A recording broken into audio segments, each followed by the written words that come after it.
जय जीशु। प्रभु जीशु कृष्णटारे मोर अति प्रिय भाई और भौणी मैंने समस्त केमती अच्छा भलरे रहतु। जौहन समाचार अध्याय 1 पद संज्ञा 1। आद्यरे वाक्य थिले, वाक्य ईश्वर सहित थिले एवं सही वाक्य ईश्वर थिले। आसतु मोर भाई और भौणी माने से वाक्य आम वर्तमान शुणा। जय जीशु।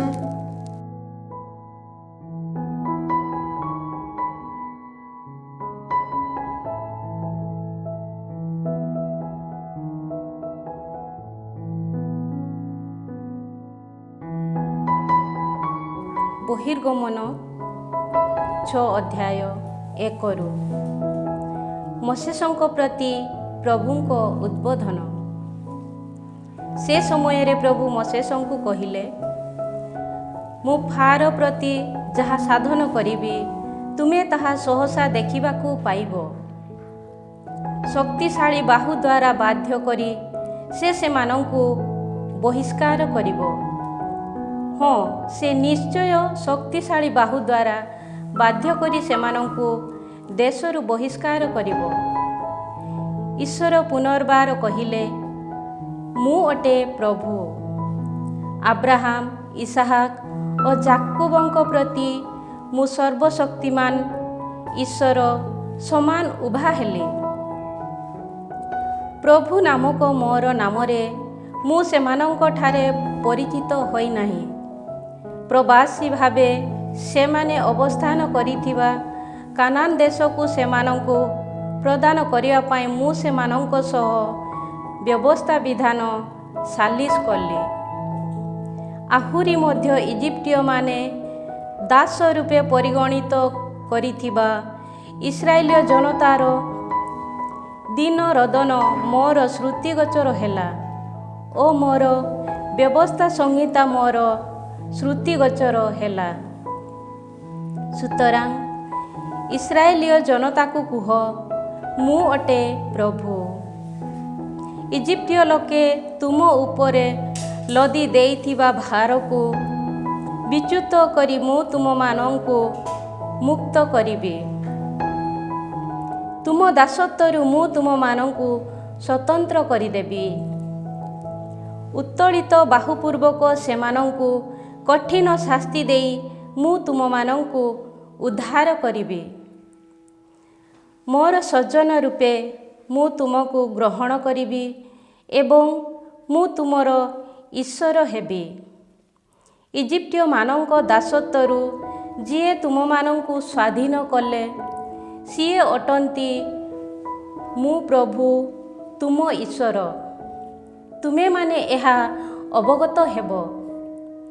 अब्राहम, इसहाक और जाकोबंक बागदत्त और देश को मु तुमको आनयन करिबी व तुमे ताहार उत्तराधिकारी हेब।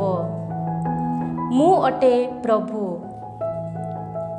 यह सबु मोसेस इस्राएलिय मानंकु कहिले सुधा निज मानसिक व्यथा तथा निष्ठुर दासत्वर भार जोगु से माने तांकर वाक्य प्रति मनोयोगी हेले नाही।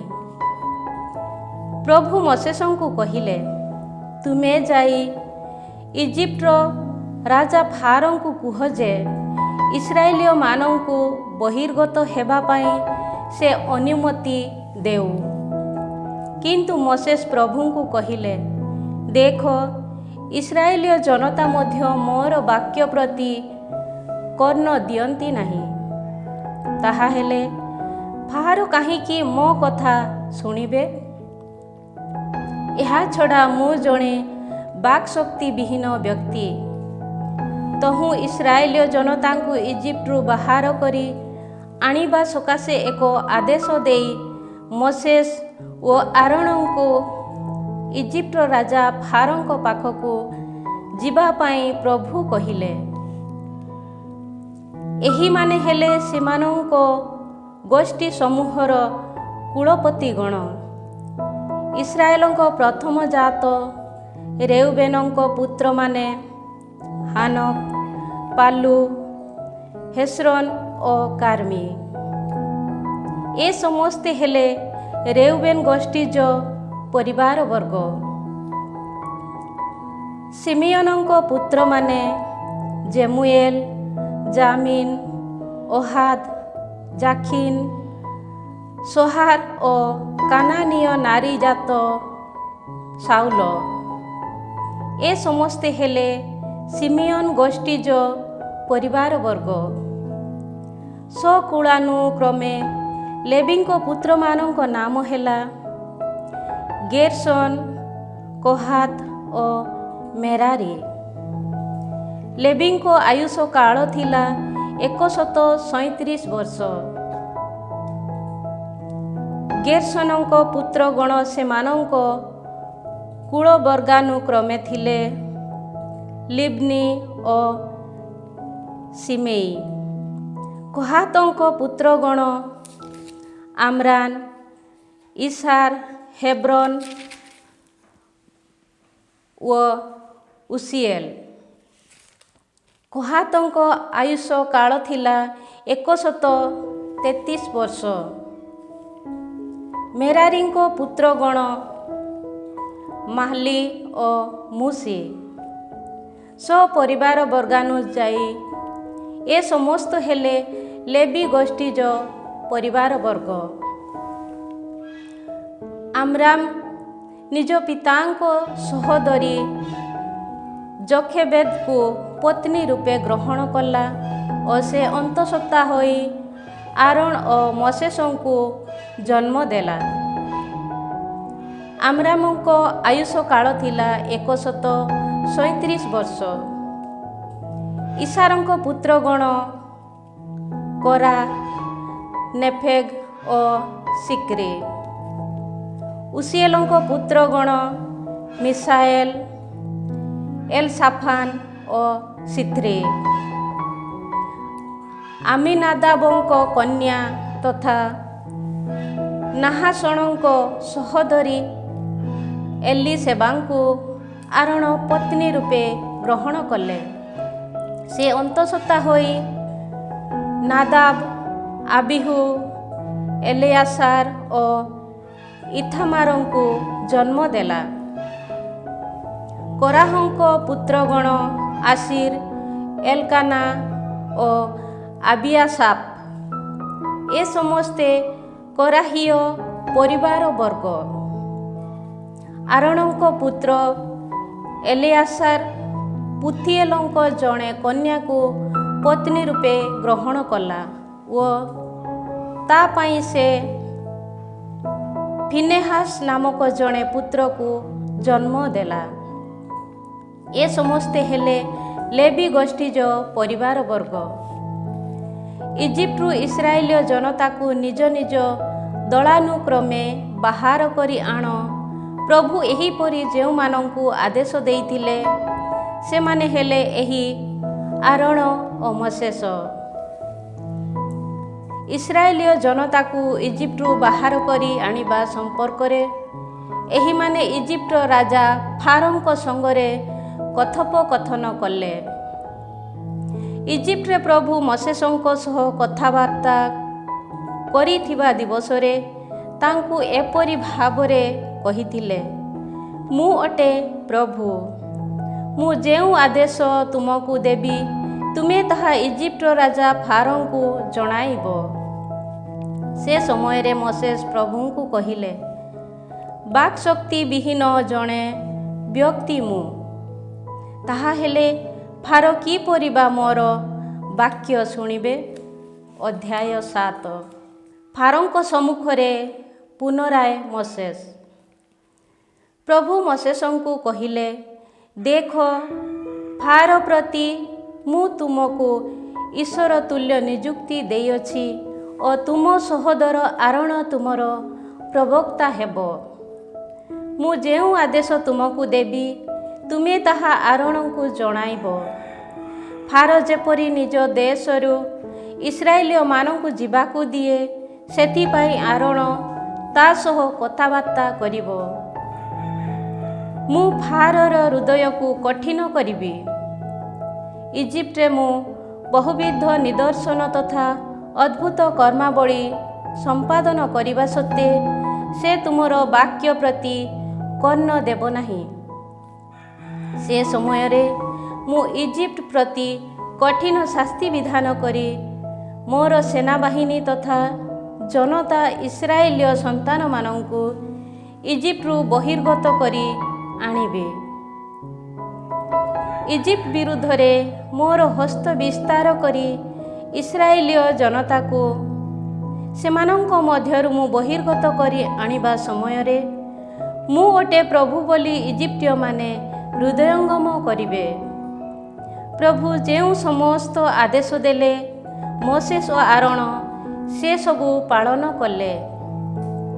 ସେମାନେ ଫାରୋଙ୍କ ସହ ବାକ୍ୟାଳାପ କଲା କାଳରେ ମୋଶେସଙ୍କୁ 80 ବର୍ଷ ବୟସ ଓ ଆରୋନଙ୍କୁ 83 ବର୍ଷ ବୟସ ହୋଇଥିଲା। ମୋଶେସ୍ ଓ ଆରୋନଙ୍କୁ ପ୍ରଭୁ କହିଲେ, ଏକ ଅଦ୍ଭୁତ କର୍ମ ସାଧନ କରି ତୁମେ ନିଜ ସପକ୍ଷରେ ଏକ ପ୍ରମାଣ ଦିଅ। ଫାରୋ ଏହିପରି ତୁମମାନଙ୍କୁ କହିବା ବେଳେ ତୁମେ ଆରୋନଙ୍କୁ କହିବ, ତୁମ ଯଷ୍ଟି ନେଇ ଫାରୋଙ୍କ ସମ୍ମୁଖରେ ପକାଇ ଦିଅ, ତାହା ସର୍ପରେ ପରିଣତ ହେବ। ତତ୍ପରେ ମୋଶେସ୍ ଓ ଆରୋନ ଫାରୋଙ୍କ ପାଖକୁ ଯାଇ ପ୍ରଭୁଙ୍କ ଆଦେଶ ମୁତାବକ ସବୁକିଛି ସାଧନ କଲେ। ଆରୋନ ନିଜ ଯଷ୍ଟିକୁ ଫାରୋ ଓ ତାଙ୍କ ପରିଚାରକମାନଙ୍କ ସମ୍ମୁଖରେ ପକାଇ ଦେଲେ। ତାହା ସର୍ପରେ ପରିଣତ ହେଲା। କିନ୍ତୁ ଫାରୋ ବିଜ୍ଞ ତଥା ଯାଦୁକରମାନଙ୍କୁ ଡକାଇ ଆଣିଲେ। ନିଜ ଯାଦୁ ବିଦ୍ୟା ବଳରେ ଇଜିପ୍ଟର ଯାଦୁକରମାନେ ମଧ୍ୟ ସେହିପରି ସାଧନ କଲେ। ସେମାନେ ପ୍ରତ୍ୟେକ ନିଜ ନିଜର ଯଷ୍ଟିକୁ ପକାଇ ଦେଲା ବେଳେ ସେଗୁଡ଼ିକ ସର୍ପରେ ପରିଣତ ହେଲା। କିନ୍ତୁ ଆରୋନଙ୍କ ଯଷ୍ଟି ସେମାନଙ୍କ ଯଷ୍ଟିଗୁଡ଼ିକୁ ଗ୍ରାସ କଲା। ତଥାପି ଫାରୋଙ୍କ ହୃଦୟ କଠିନ ହେଲା ଓ ପ୍ରଭୁଙ୍କୁ ବଚାନନୁକ୍ରମେ ସେମାନଙ୍କ ବାକ୍ୟ ସେ ଶୁଣିଲେ ନାହିଁ। ପ୍ରଭୁ ମୋଶେସଙ୍କୁ କହିଲେ, ଫାରୋର ହୃଦୟ କଠିନ ହୋଇଯାଇଛି, ସେ ଜନତାକୁ ମୁକ୍ତ କରିବା ପାଇଁ ଅସମ୍ମତ। ପ୍ରତ୍ୟୁଷରେ ତୁମେ ଫାରୋ ପାଖକୁ ଯାଅ। ସେ ନଦୀ ତଟକୁ ଯିବା ସମୟରେ ତୁମେ ନଦୀ ଉପକୂଳରେ ତାର ପ୍ରତୀକ୍ଷାରତ ହୋଇ ରୁହ ଏବଂ ସର୍ପରେ ପରିଣତ ଯଷ୍ଟିକୁ ମଧ୍ୟ ତୁମେ ହସ୍ତରେ ଧାରଣ କରିଥିବ। ତୁମେ ତାକୁ କହିବ, ପ୍ରଭୁ ଏବ୍ରେୟମାନଙ୍କ ଈଶ୍ୱର ମୋତେ ତୁମ ପାଖକୁ ପଠାଇ କହିଛନ୍ତି, ମରୁ ପ୍ରାନ୍ତରରେ ମୋତେ ଆରାଧନା କରିବା ପାଇଁ ମୋର ସ୍ୱଜନମାନଙ୍କୁ ଯିବାକୁ ଦିଅ। କିନ୍ତୁ ତୁମେ ଅଦ୍ୟାବଧି ସେହି ଆଜ୍ଞା ପାଳନ କରିନାହଁ। ସୁତରାଂ ପ୍ରଭୁ କହନ୍ତି, ଏତଦ୍ୱାରା ତୁମେ ଅବଗତ ହେବ ଯେ ମୁଁ ଅଟେ ପ୍ରଭୁ। ମୋ ହସ୍ତଧୃତ ଯଷ୍ଟି ଦ୍ୱାରା ନୀଳ ନଦୀର ଜଳ ଉପରେ ମୁଁ ପ୍ରହାର କରିବି ଓ ତାହା ରକ୍ତରେ ପରିଣତ ହେବ। ନଦୀ ଜଳରେ ସନ୍ତରଣ କରୁଥିବା ମତ୍ସ୍ୟ ସକଳ ମରିଯିବେ। ନଦୀ ଦୁର୍ଗନ୍ଧପୂର୍ଣ୍ଣ ହେବ ଏବଂ ଇଜିପ୍ଟୀୟମାନେ ନଦୀ ଜଳକୁ ପାନ କରିବାକୁ ଘୃଣା କରିବେ। ଏହାପରେ ପ୍ରଭୁ ମୋଶେସଙ୍କୁ କହିଲେ, ଆରୋନଙ୍କୁ କୁହ, ଯଷ୍ଟି ନେଇ ତୁମ ହସ୍ତକୁ ଇଜିପ୍ଟ ମଧ୍ୟବର୍ତ୍ତୀ ଜଳ ଉପରେ ଅର୍ଥାତ୍ ନଦୀ, ନାଳ, ପୁଷ୍କରିଣୀ ତଥା ସମସ୍ତ ଜଳାଶୟ ଉପରେ ବିସ୍ତାର କର, ଯେପରି ସେସବୁ ରକ୍ତରେ ପରିଣତ ହୁଏ ଏବଂ ସମଗ୍ର ଇଜିପ୍ଟରେ ଥିବା କାଷ୍ଠ ତଥା ଶିଳାରୁ ନିର୍ମିତ ବାସନ ଗୁଡ଼ିକରେ ମଧ୍ୟ ରକ୍ତ ଦେଖାଯାଏ। ପ୍ରଭୁଙ୍କ ଆଦେଶ ମୁତାବକ ମୋଶେସ୍ ଓ ଆରୋନ ସବୁକିଛି ସାଧନ କଲେ। ଫାରୋ ଓ ତାଙ୍କର ପରିଚାରକମାନଙ୍କ ସମ୍ମୁଖରେ ସେ ଯଷ୍ଟି ଉତ୍ତୋଳନ କରି ନୀଳ ନଦୀର ଜଳ ଉପରେ ପ୍ରହାର କଲେ। ତହୁଁ ନୀଳ ନଦୀ ରକ୍ତରେ ପରିଣତ ହେଲା।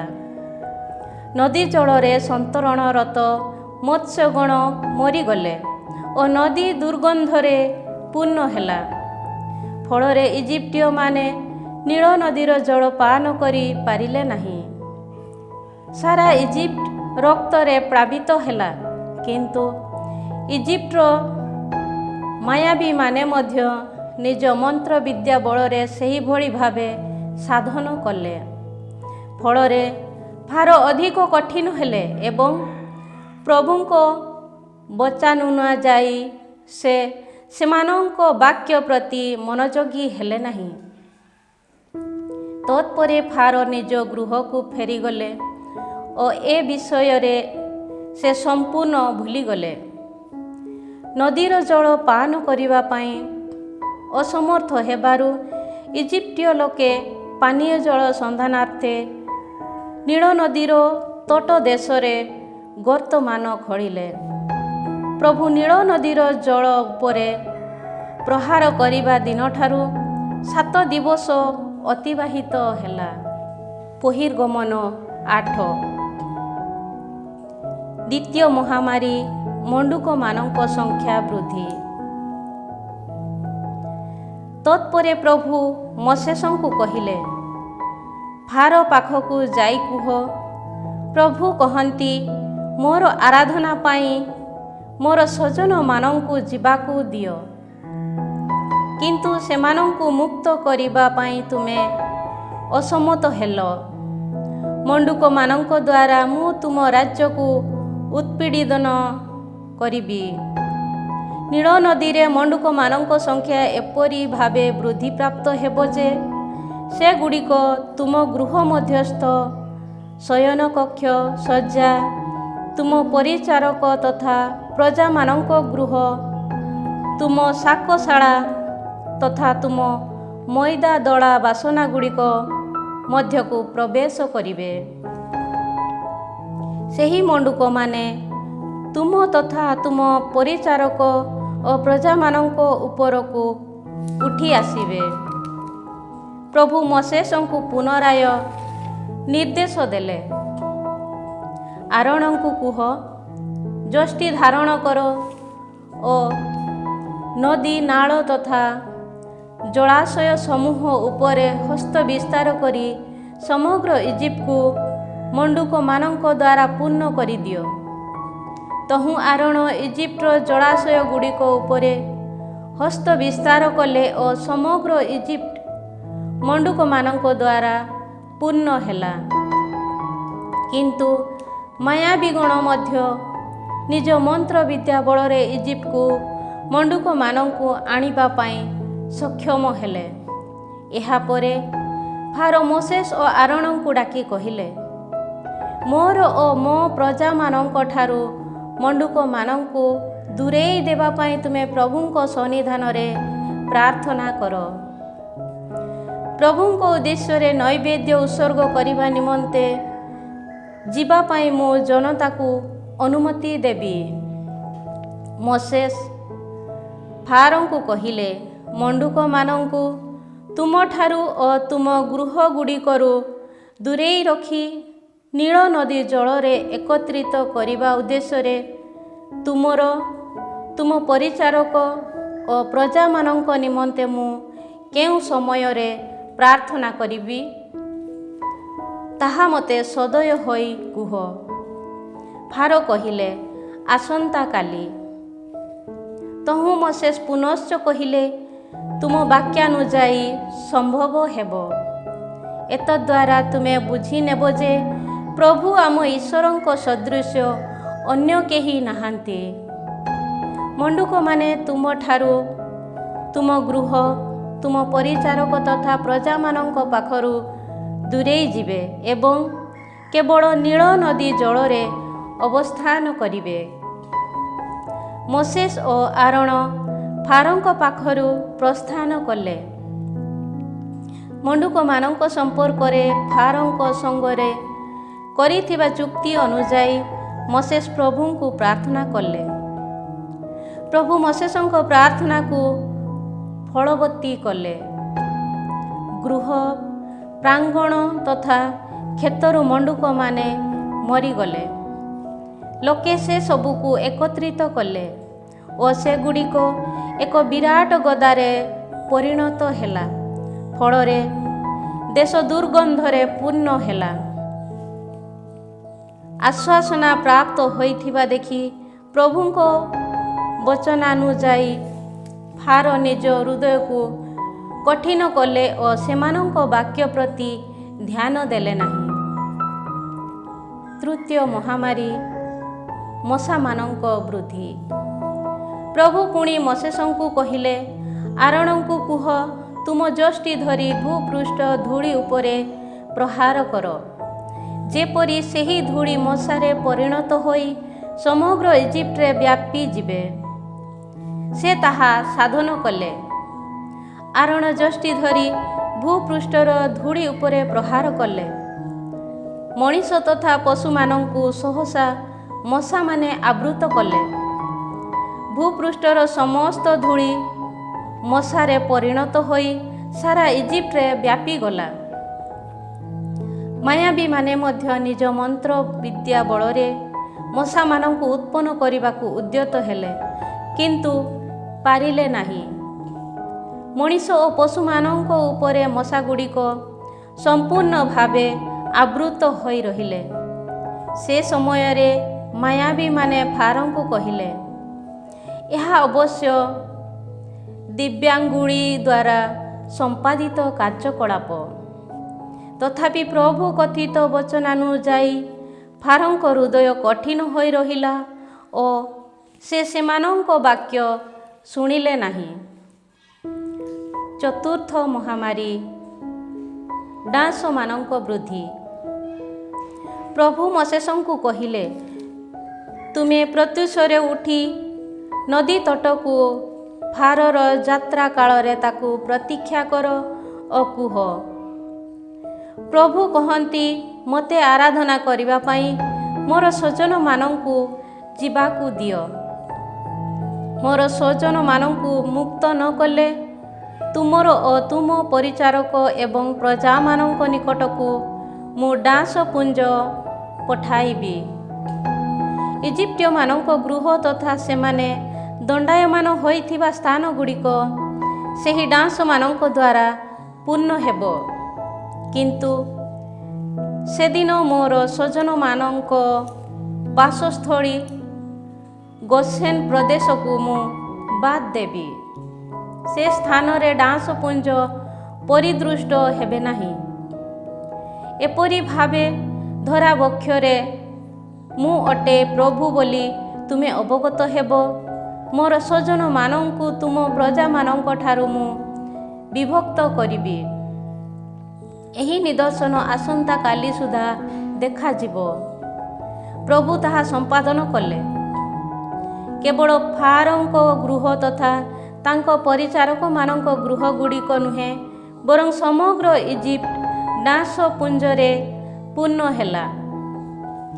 ଡାଁସପୁଞ୍ଜ ଯୋଗୁଁ ଦେଶଟି ବିନାଶ ହେଲା। ସେ ସମୟରେ ମୋଶେସ ଓ ଆରୋନଙ୍କୁ ଡାକି ଫାରୋ କହିଲେ, ତୁମେମାନେ ଯାଇ ଏହି ଦେଶାନ୍ତର୍ଭୁକ୍ତ ଯେକୌଣସି ସ୍ଥାନରେ ତୁମ ଈଶ୍ୱରଙ୍କ ଉଦ୍ଦେଶ୍ୟରେ ନୈବେଦ୍ୟ ଉତ୍ସର୍ଗ କର। କିନ୍ତୁ ମୋଶେସ ପ୍ରତ୍ୟୁତ୍ତର ଦେଲେ, ତାହା କରିବା ଉଚିତ ହେବନି, କାରଣ ଇଜିପ୍ଟୀୟମାନଙ୍କ ପ୍ରତି ଅବିହିତ ବସ୍ତୁଗୁଡ଼ିକ ପ୍ରଭୁ ଆମ ଈଶ୍ୱରଙ୍କ ଉଦ୍ଦେଶ୍ୟରେ ଆମେ ଉତ୍ସର୍ଗ କରୁ। ସେମାନଙ୍କ ପ୍ରତି ଅବିହିତ ବସ୍ତୁ ସାମଗ୍ରୀ ଆମେ ଯଦି ସେମାନଙ୍କ ଦୃଷ୍ଟିଗୋଚରରେ ଉତ୍ସର୍ଗ କରୁ, ତେବେ ସେମାନେ କ'ଣ ଆମକୁ ପ୍ରସ୍ତାରାଘାତ କରିବେ ନାହିଁ କି? ପ୍ରଭୁଙ୍କ ଆଦେଶ ମୁତାବକ 3 ଦିନର ଯାତ୍ରା ପରେ ମରୁ ପ୍ରାନ୍ତରରେ ପ୍ରଭୁ ଆମ ଈଶ୍ୱରଙ୍କ ଉଦ୍ଦେଶ୍ୟରେ ଆମେ ନୈବେଦ୍ୟ ଉତ୍ସର୍ଗ କରିବୁ। ତହୁଁ ଫାରୋ କହିଲେ, ପ୍ରଭୁ ତୁମ ଈଶ୍ୱରଙ୍କ ଉଦ୍ଦେଶ୍ୟରେ ମରୁ ପ୍ରାନ୍ତରରେ ନୈବେଦ୍ୟ ଉତ୍ସର୍ଗ କରିବା ପାଇଁ ମୁଁ ତୁମମାନଙ୍କୁ ଛାଡ଼ିଦେବି। କିନ୍ତୁ ତୁମେ ବହୁ ଦୂରରୁ ଯାଇ ନପାରି ଏବଂ ମୋ ପାଇଁ ମଧ୍ୟ ନିବେଦନ କର। ସେ ସମୟରେ ମୋସେସ୍ ଫାରୋଙ୍କୁ କହିଲେ, ମୁଁ ସହସା ତୁମକୁ ତ୍ୟାଗ କରିପାରିବି କି? ଫାରୋ ତାଙ୍କ ପରିଚାରକ ଓ ପ୍ରଜାମାନଙ୍କ ପାଖରୁ ଡାଁସ ପୁଞ୍ଜକୁ ଆସନ୍ତାକାଲି ସୁଦ୍ଧା ଦୂରେଇ ଦେବା ପାଇଁ ମୁଁ ପ୍ରଭୁଙ୍କୁ ସନ୍ନିଧାନରେ ପ୍ରାର୍ଥନା କରିବି। ପ୍ରଭୁଙ୍କ ଉଦ୍ଦେଶ୍ୟରେ ନୈବେଦ୍ୟ ଉତ୍ସର୍ଗ କରିବା ପାଇଁ ଜନତାଙ୍କୁ ଅନୁମତି ନ ଦେଇ ପୁନରାୟ କୌଣସି ଭ୍ରମାତ୍ମକ ଆଚରଣ ନ କରିବା ସକାଶେ ଫାରୋ ସତର୍କ ରୁହନ୍ତୁ। ଏହାପରେ ଫାରୋଙ୍କ ସମୀପରୁ ପ୍ରସ୍ଥାନ କରି ମୋସେସ୍ ପ୍ରଭୁଙ୍କ ସନ୍ନିଧାନରେ ପ୍ରାର୍ଥନା କଲେ। ପ୍ରଭୁ ମୋସେସଙ୍କ ପ୍ରାର୍ଥନାକୁ ଫଳବତୀ କଲେ। ଫାରୋ ତାଙ୍କର ପରିଚାରକ ଓ ପ୍ରଜାମାନଙ୍କ ପାଖରୁ ଡାଁସ ପୁଞ୍ଜକୁ ପ୍ରଭୁ ଦୂରେଇ ଦେଲେ। ଗୋଟିଏ ସୁଦ୍ଧା ଅବଶିଷ୍ଟ ରହିଲା ନାହିଁ। କିନ୍ତୁ ଏଥର ମଧ୍ୟ ଫାରୋ ନିଜ ହୃଦୟକୁ କଠିନ କଲେ ଓ ଜନତାକୁ ଯିବା ପାଇଁ ଅନୁମତି ଦେଲେ ନାହିଁ। ଅଧ୍ୟାୟ 9। ପଞ୍ଚମ ମହାମାରୀ, ପଶୁମାନଙ୍କର ମୃତ୍ୟୁ। ପ୍ରଭୁ ପୁନଶ୍ଚ ମୋସେସଙ୍କୁ କହିଲେ, ଫାରୋଙ୍କ ସନ୍ନିକଟ ହୋଇ କୁହ, ଏବ୍ରେୟମାନଙ୍କ ଈଶ୍ୱର ପ୍ରଭୁ କହନ୍ତି, ମୋତେ ଆରାଧନା କରିବା ପାଇଁ ମୋର ସ୍ୱଜନମାନଙ୍କୁ ମୁକ୍ତ କର। ଛାଡ଼ି ଦେବାକୁ ସହମତ ହୋଇ ତୁମେ ଯଦି ଅଦ୍ୟାବଧି ସେମାନଙ୍କୁ ବାରଣ କରି ରଖ, ତେବେ ପ୍ରଭୁଙ୍କ ବାହୁ କ୍ଷେତସ୍ଥିତ ଘଟକ, ଗର୍ଦ୍ଦଭ, ଅଟ, ଗୋପଲ, ମେଷପଲ ପ୍ରଭୃତି ତୁମ ପଶୁ ସମୂହ ଉପରେ ଏକ ଅତି ଦାରୁଣ ମହାମାରୀ ମାଧ୍ୟମରେ ପତିତ ହେବ। କିନ୍ତୁ ଇସ୍ରାଏଲୀୟ ତଥା ଇଜିପ୍ଟୀୟ ଗୋପଲ ମଧ୍ୟରେ ପ୍ରଭୁ ଏକ ଭେଦ ସୃଷ୍ଟି କରିବେ, ଯାହାଫଳରେ ଇସ୍ରାଏଲୀୟ ପଶୁପଲ ମଧ୍ୟରୁ ଗୋଟିଏ ସୁଦ୍ଧା ମୃତ୍ୟୁ ମୁଖରେ ପଡ଼ିବ ନାହିଁ। ପ୍ରଭୁ ଏକ ନିର୍ଦ୍ଦିଷ୍ଟ ସମୟ ସ୍ଥିର କରି କହିଲେ, ଆସନ୍ତାକାଲି ଏହା ସଂଘଟିତ ହେବ। ତହୁଁ ପରବର୍ତ୍ତୀ ଦିବସରେ ପ୍ରଭୁ ସେପରି ଭାବରେ ସାଧନ କଲେ। ଇଜିପ୍ଟୀୟମାନଙ୍କ ସମଗ୍ର ପଶୁ ମରିଯାଇ ବିନଷ୍ଟ ହେଲେ, କିନ୍ତୁ ଇସ୍ରାଏଲୀୟମାନଙ୍କ ପଶୁ ମଧ୍ୟରୁ ଗୋଟିଏ ହେଲେ ନିହତ ହେଲା ନାହିଁ। ଫାରୋ ଲୋକ ପଠାଇ ତଦନ୍ତ କରି ଅବଗତ ହେଲେ ଯେ ଇସ୍ରାଏଲୀୟମାନଙ୍କ ପଶୁ ମଧ୍ୟରୁ ଗୋଟିଏ ମଧ୍ୟ ମରିନାହିଁ। କିନ୍ତୁ ଫାରୋଙ୍କ ହୃଦୟ କଠିନ ହେଲା, ସେ ଜନତାକୁ ମୁକ୍ତ କଲେ ନାହିଁ। ଷଷ୍ଠ ମହାମାରୀ, ମଣିଷ ତଥା ପଶୁମାନଙ୍କ ଶରୀରରେ ବ୍ରଣ। ଏହାପରେ ମୋସେସ୍ ଓ ଆରୋନଙ୍କୁ ପ୍ରଭୁ କହିଲେ, ତୁମେମାନେ ଭାଟିରୁ ମୁଠାଏ ଭସ୍ମ କାଢ଼ିନିଅ ଓ ତାହାକୁ ଫାରୋର ଦୃଷ୍ଟିଗୋଚରରେ ମୋସେସ୍ ଆକାଶାଭିମୁଖେ ବିଚ୍ଛୁରିତ କରୁ। ତାହା ସୂକ୍ଷ୍ମ ଧୂଳି ସଦୃଶ ସମଗ୍ର ଇଜିପ୍ଟରେ ବ୍ୟାପ୍ତ ହେବ ଓ ତାହା ସମଗ୍ର ଦେଶ ବାସିନ୍ଦା ମଣିଷ ତଥା ପଶୁମାନଙ୍କ ଦେହରେ ବିସ୍ଫୋଟକ ବ୍ରଣ ସୃଷ୍ଟି କରିବ। ତଦନୁଯାୟୀ ସେମାନେ ଭାଟିରୁ ଭସ୍ମ କାଢ଼ି ନେଇ ଫାରୋଙ୍କ ସମ୍ମୁଖରେ ଦଣ୍ଡାୟମାନ ହେଲେ। ମୋସେସ୍ ସେହି ଭସ୍ମକୁ ଆକାଶାଭିମୁଖେ ବିଚ୍ଛୁରିତ କରିବାରୁ ମଣିଷ ତଥା ପଶୁମାନଙ୍କ ଦେହରେ ବିସ୍ଫୋଟକ ବ୍ରଣ ସୃଷ୍ଟି ହେଲା। ଅନ୍ୟ ଇଜିପ୍ଟୀୟମାନଙ୍କ ସମେତ ଯାଦୁକରମାନେ ମଧ୍ୟ ବ୍ରଣାକ୍ରାନ୍ତ ହେଲେ। ତେଣୁ ସେମାନେ ମୋସେସଙ୍କ ସମ୍ମୁଖରେ ଦଣ୍ଡାୟମାନ ହୋଇ ରହିପାରିଲେ ନାହିଁ। ପ୍ରଭୁ ମୋସେସଙ୍କୁ କହିଥିବାନୁଯାୟୀ ସେ ଫାରୋଙ୍କ ହୃଦୟକୁ କଠିନ କରିଦେଲେ। ତେଣୁ ସେ ସେମାନଙ୍କ ବାକ୍ୟ ପ୍ରତି ଧ୍ୟାନ ଦେଲେ ନାହିଁ। ସପ୍ତମ ମହାମାରୀ, କରକା ବୃଷ୍ଟି। ପ୍ରଭୁ ମୋସେସଙ୍କୁ ନିର୍ଦ୍ଦେଶ ଦେଲେ, ପ୍ରତ୍ୟୁଷରେ ଉଠି ଫାରୋର ସମ୍ମୁଖକୁ ଯାଇ କୁହ, ଏବ୍ରେୟମାନଙ୍କ ଈଶ୍ୱର ପ୍ରଭୁ କହନ୍ତି, ମୋତେ ଆରାଧନା କରିବା ପାଇଁ ମୋର ସ୍ୱଜନମାନଙ୍କୁ ମୁକ୍ତ କରି ଛାଡ଼ି ଦିଅ। ସମଗ୍ର ଜଗତରେ ମୋ ସଦୃଶ ଅନ୍ୟ କେହି ନାହିଁ। ଏହା ତୁମର ଅବଗତ ହେବା ପାଇଁ ଏହି ବାର ମୋର ସକଳ ମହାମାରୀ ତୁମ ପରିଚାରକ ତଥା ପ୍ରଜାମାନଙ୍କ ଉପରେ ପଠାଇବା ସକାଶେ ମୁଁ ସ୍ଥିର ମନା ହୋଇଅଛି। ମୁଁ ଯଦି ହସ୍ତ ବିସ୍ତାର କରି ତୁମକୁ ଓ ତୁମର ପ୍ରଜାମାନଙ୍କୁ ମହାମାରୀ ମାଧ୍ୟମରେ ଆଘାତ କରିଥାନ୍ତି, ତେବେ ତୁମେ ଇତିମଧ୍ୟରେ ଧରାବକ୍ଷରୁ ଉଚ୍ଛିନ୍ନ ହୋଇଥାନ୍ତ। ମୋର ଶକ୍ତିକୁ ତୁମ ନିକଟରେ ପ୍ରକଟ କରିବା ଓ ତଦ୍ୱାରା ସମଗ୍ର ଜଗତରେ ମୋର ନାମ ଉଦ୍ଘୋଷିତ ହେବା ନିମନ୍ତେ ମୁଁ ଅଦ୍ୟାବଧି ତୁମକୁ ଜୀବିତ ରଖିଛି।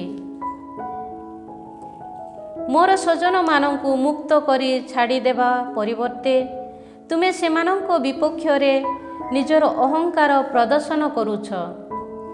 ଇଜିପ୍ଟର ସଂସ୍ଥାପନ ଦିନଠାରୁ ଅଦ୍ୟାବଧି ସଂଗଠିତ ହୋଇ ନଥିବା ଭଳି ଏକ ଭୀଷଣ କରକାବୃଷ୍ଟି ଆସନ୍ତାକାଲି ପ୍ରାୟ ଏହି ସମୟରେ ମୁଁ ବର୍ଷଣ କରିବି। ସୁତରାଂ ସହସା ଲୋକ ପଠାଇ ଗୋପୋଲ ସମେତ କ୍ଷେତସ୍ଥିତ ତୁମର ସବୁ କିଛିକୁ ସୁରକ୍ଷିତ ସ୍ଥାନକୁ ଘେନି ଆସ। କାରଣ ଘରକୁ ଆନିତ ନ ହୋଇ କ୍ଷେତସ୍ଥିତ ସମସ୍ତ ମନୁଷ୍ୟ ତଥା ପଶୁମାନଙ୍କ ଉପରେ ମୁଁ କରକାବୃଷ୍ଟି କରିବି ଓ ସମସ୍ତେ ମୃତ୍ୟୁବରଣ କରିବେ। ତହୁଁ ଫାରୋଙ୍କ ପରିଚାରକ ବୃନ୍ଦ ମଧ୍ୟରୁ ଯେଉଁମାନେ ପ୍ରଭୁଙ୍କ ବଚନ ପ୍ରତି ଭୟଭକ୍ତି ପ୍ରଦର୍ଶନ କଲେ, ସେମାନେ ନିଜ ନିଜର ଦାସ ତଥା ପଶୁଗୁଡ଼ିକୁ ସହସା ଗୃହକୁ ଘେନି ଆସିଲେ। କିନ୍ତୁ ଯେଉଁମାନେ ପ୍ରଭୁଙ୍କ ବଚନ ପ୍ରତି ଅବହେଳା କଲେ, ସେମାନେ ନିଜ ଦାସ ତଥା ଗୋପୋଲକୁ କ୍ଷେତରେ ଛାଡ଼ିଦେଲେ। ପ୍ରଭୁ ମୋଶେସଙ୍କୁ କହିଲେ, ତୁମ ହସ୍ତକୁ ଆକାଶାଭିମୁଖେ ବିସ୍ତାର କର। ସମଗ୍ର ଇଜିପ୍ଟବାସୀ ମନୁଷ୍ୟ, ପଶୁ ତଥା କ୍ଷେତସ୍ଥିତ ଉଦ୍ଭିଦ ଉପରେ କରକାବୃଷ୍ଟି ହେଉ। ତହୁଁ ମୋଶେସ ନିଜ ଯଷ୍ଟିକୁ ଆକାଶାଭିମୁଖେ ବିସ୍ତାର କଲେ ଏବଂ ପ୍ରଭୁ ବଜ୍ର ତଥା କରକାବୃଷ୍ଟି ପ୍ରେରଣ କଲେ। ବିଦ୍ୟୁତ୍ ଛଲକ ଭୂପୃଷ୍ଠରେ ଦୀପ୍ତ ହେଲା। ଇଜିପ୍ଟରେ ପ୍ରଭୁ କରକାବୃଷ୍ଟି କରାଇଲେ। ଇଜିପ୍ଟୀୟ ଲୋକେ ଏକ ଜାତି ଭାବରେ ବାସ କଲା ଦିନଠାରୁ କେବେ ହେଁ ସମ୍ଭବ ହୋଇନଥିବା ଭଳି ବିଦ୍ୟୁତ୍ର ଧକ୍କା ସମସ୍ତେ ପ୍ରବଳ କରକାବୃଷ୍ଟି ହେଲା। ଇଜିପ୍ଟ ମଧ୍ୟବର୍ତ୍ତୀ କ୍ଷେତସ୍ଥିତ ସମସ୍ତ ମନୁଷ୍ୟ ତଥା ପଶୁମାନଙ୍କୁ ତାହା ବିନଷ୍ଟ କଲା। ସେଠାରେ ସମସ୍ତ ଉଦ୍ଭିଦ ତଥା ବୃକ୍ଷ ମଧ୍ୟ ବିଲୁପ୍ତ ହେଲା। କେବଳ ଇସ୍ରାଏଲୀୟ ଜନତା ବାସ କରିଥିବା ଗୋସେନ ଅଞ୍ଚଳରେ କରକାବୃଷ୍ଟି ହେଲା ନାହିଁ। ଫାରୋ ଲୋକ ପଠାଇ ମୋଶେସ ଓ ଆରୋନଙ୍କୁ ଡକାଇ କହିଲେ, ମୁଁ ଏହି ବାର ଦୋଷ କଲି। ପ୍ରଭୁ ହିଁ ସତ୍ୟ ସ୍ୱରୂପେ ଏବଂ ମୁଁ ଓ ମୋର ସମସ୍ତ ପ୍ରଜା ଅପରାଧୀ। ବଜ୍ର ତଥା କରକାବୃଷ୍ଟିକୁ ସମାପ୍ତ କରିବା ପାଇଁ ପ୍ରଭୁଙ୍କ ସନ୍ନିଧାନରେ ପ୍ରାର୍ଥନା କର। ମୁଁ ତୁମମାନଙ୍କୁ ଛାଡ଼ିଦେବି। ତୁମେମାନେ ଆଉ ସ୍ୱଳ୍ପ କାଳ ମଧ୍ୟ ବିଳମ୍ବ କରିବ ନାହିଁ। ମୋଶେସ ତାଙ୍କୁ କହିଲେ, ନଗରୀ ତ୍ୟାଗ କରି ବହିର୍ଗତ ହେବା କ୍ଷଣି ପ୍ରଭୁଙ୍କୁ ସନ୍ନିଧାନାଭିମୁଖେ ହସ୍ତ ବିସ୍ତାର କରି ମୁଁ ପ୍ରାର୍ଥନା କରିବି। ତେବେ ବଜ୍ର ନିନାଦ ସମାପ୍ତ ହେବ ଓ କରକାବୃଷ୍ଟି ଉପଶମିତ ହେବ। ସେପରି ଭାବେ ସମଗ୍ର ପୃଥିବୀରେ ପ୍ରଭୁଙ୍କ ବଶୀଭୂତ ତୁମେ ଏହା ବୁଝି ନେବ। କିନ୍ତୁ ତୁମେ ଓ ତୁମ ପରିଚାରକଗଣ ପ୍ରଭୁଙ୍କ ପ୍ରତି ଅଦ୍ୟାବଧି ଭୟଭକ୍ତି ପ୍ରଦର୍ଶନ କରିନାହଁ, ଏହା ମୁଁ ଜାଣେ। ସେ ସମୟରେ ସୀସାଯୁକ୍ତ ଯବ ତଥା ପୁଷ୍ପିତ ଶଣ ବିନଷ୍ଟ ହୋଇଥିଲା, କିନ୍ତୁ ଗହମ ଓ ଯବ ପୋକ ହୋଇନଥିବା ଯୋଗୁଁ ସେଗୁଡ଼ିକ ନଷ୍ଟ ହେଲା ନାହିଁ। ଏହାପରେ ମୋଶେସ୍ ଫାରୋଙ୍କୁ ତ୍ୟାଗ କରି ନଗରୀରୁ ବାହାରି ଗଲେ ଓ ପ୍ରଭୁଙ୍କ ସନ୍ନିଧାନ ଅଭିମୁଖେ ହସ୍ତ ବିସ୍ତାର କରି ପ୍ରାର୍ଥନା କଲେ। ତତ୍କ୍ଷଣାତ୍ ବଜ୍ରନିନାଦ ତଥା କରକା ବୃଷ୍ଟି ସମାପ୍ତ ହେଲା। ଏହାପରେ ବୃଷ୍ଟି ମଧ୍ୟ ହେଲା ନାହିଁ, କିନ୍ତୁ ବୃଷ୍ଟି, ବଜ୍ରନିନାଦ ତଥା କରକା ବୃଷ୍ଟି ସମ୍ପୂର୍ଣ୍ଣ ଭାବେ ଉପଶମିତ ହୋଇଥିବା ଦେଖି ଫାରୋ ଓ ତାଙ୍କର ପରିଚାରକମାନେ ପୁନରାୟ ପାପ କଲେ ଏବଂ କଠିନ ମନା ହେଲେ। ପ୍ରଭୁ ମୋଶେସଙ୍କୁ କହିଥିବାନୁଯାୟୀ ଫାରୋଙ୍କ ହୃଦୟ କଠିନ ହେଲା ଓ ସେ ଇସ୍ରାଏଲ ଜନତାକୁ ମୁକ୍ତ କଲେ ନାହିଁ। ପ୍ରେଜ୍ ଦ ଲର୍ଡ, ପ୍ରେଜ୍ ଦ ଲର୍ଡ। ମାର୍କୋଙ୍କ ସୁସମାଚାର ଅଧ୍ୟାୟ 4 ପଦ ସଂଖ୍ୟା 4। ଯୀଶୁ ଉତ୍ତର ଦେଲେ, ଲେଖା ଅଛି, ମନୁଷ୍ୟ କେବଳ ରୋଟିରେ ବଞ୍ଚେ ନାହିଁ, ବରଂ ଈଶ୍ୱରଙ୍କ ମୁଖ ନିଃସୃତ ପ୍ରତ୍ୟେକ ବାଣୀରେ ବଞ୍ଚେ। ପ୍ରାର୍ଥନା କରିବା। ପ୍ରଭୁ ଆମ୍ଭମାନଙ୍କୁ ବାକ୍ୟ ଦିଅ। ଧନ୍ୟବାଦ ଯୀଶୁ, ତୁମର ପବିତ୍ର ବାକ୍ୟ ପାଇ, ଜୀବନ୍ତ ବାକ୍ୟ ପାଇ ଆଜି ଆମେ ତୁମକୁ ଧନ୍ୟବାଦ ଦେଉଛୁ। ପ୍ରଭୁ ସର୍ବଶକ୍ତିମାନ ପରମେଶ୍ୱର ପିତା ଓ ପୁତ୍ର ଏବଂ ପବିତ୍ର ଆତ୍ମା ଆପଣମାନଙ୍କୁ ଆଶୀର୍ବାଦ କରନ୍ତୁ। ଆମେନ୍। ସମସ୍ତଙ୍କୁ ଜୟ ଯୀଶୁ।